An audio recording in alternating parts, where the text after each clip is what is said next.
أعوذ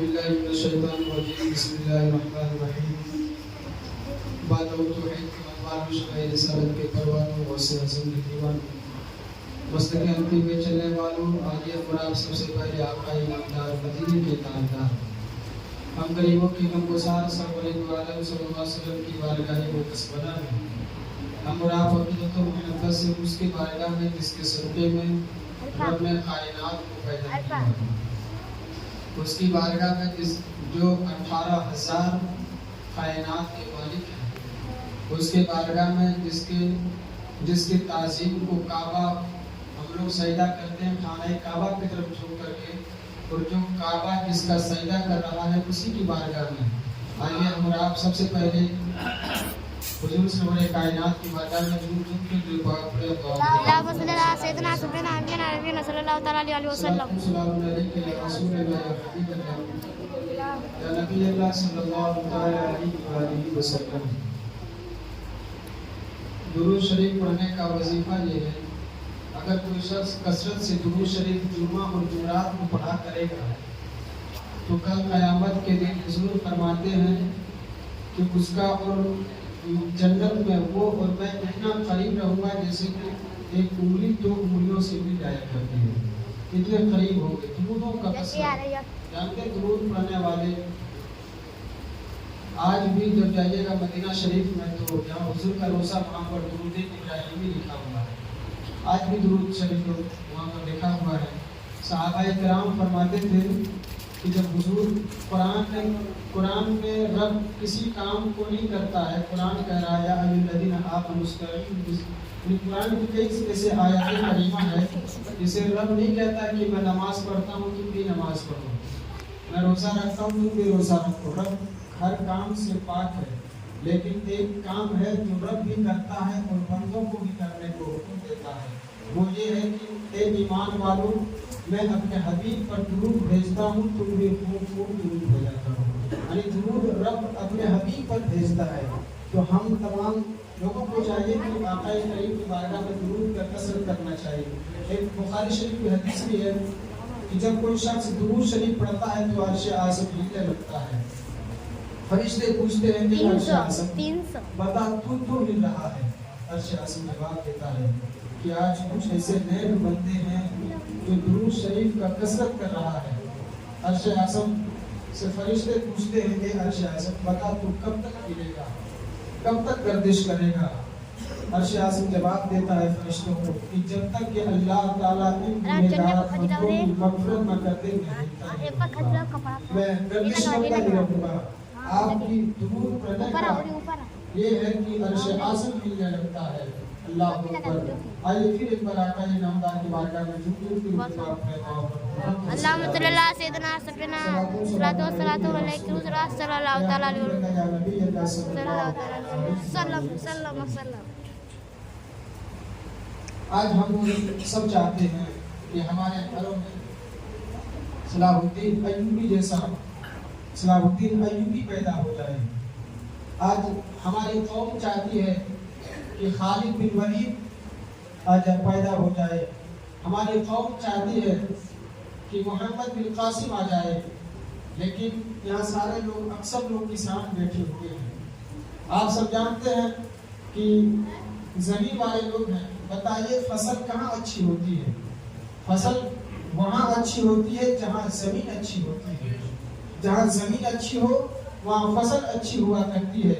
یاد رکھیے اگر ماں کی گود اچھی ہوتی ہے تو نسل اچھی ہوا کرتی ہے. اگر ماں کی گود اچھی ہو تو نسل اچھی ہوا کرتی ہے.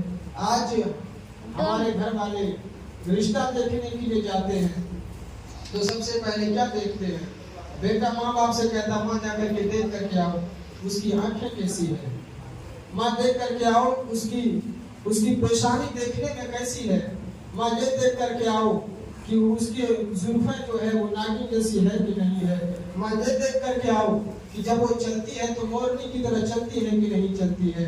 ماں یہ دیکھ کر کے آؤ کہ اس کی آنکھیں ہیرن جیسی ہے کہ نہیں ہے. پتہ نہیں چلتا ہے کہ یہ عورت دیکھنے کے لیے بھیج رہا ہے یا پھر کسی چڑیا گھر میں جانور کو دیکھنے کے لیے بھیج رہا ہے. پتہ نہیں چلتا کہ یہ عورت دیکھنے بھیج رہا ہے یا پھر کسی چڑیا گھر میں جانور کو دیکھنے بھیج رہا ہے.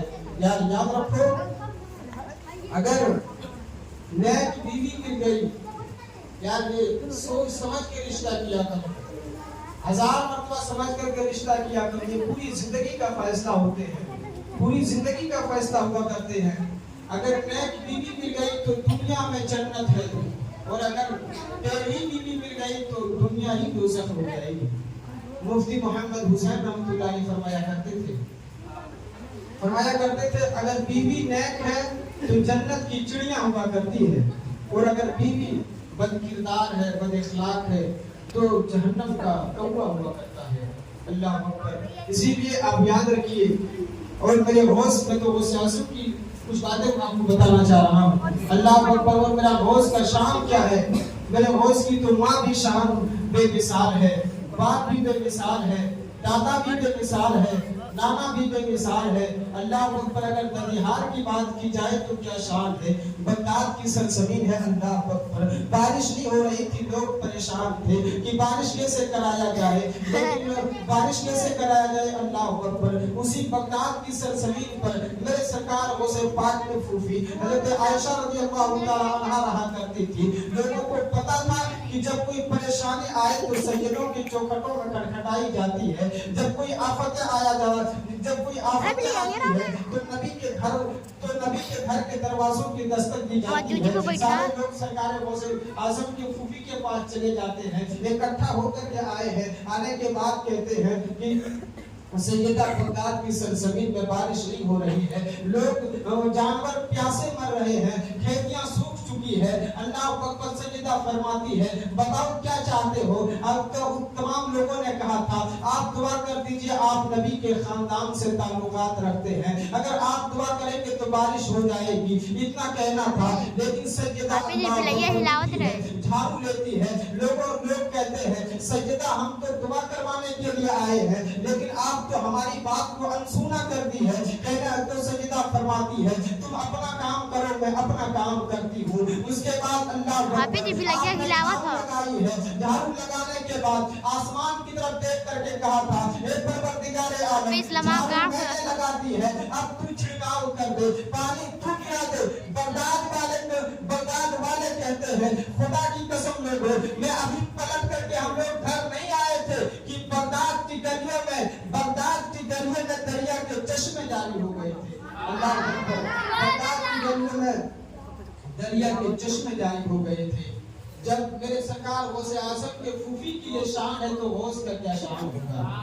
اللہ اکبر. جب سرکار غوث اعظم کے پھوپھی کا یہ مرتبہ ہے تو ہمارے سرکار غوث اعظم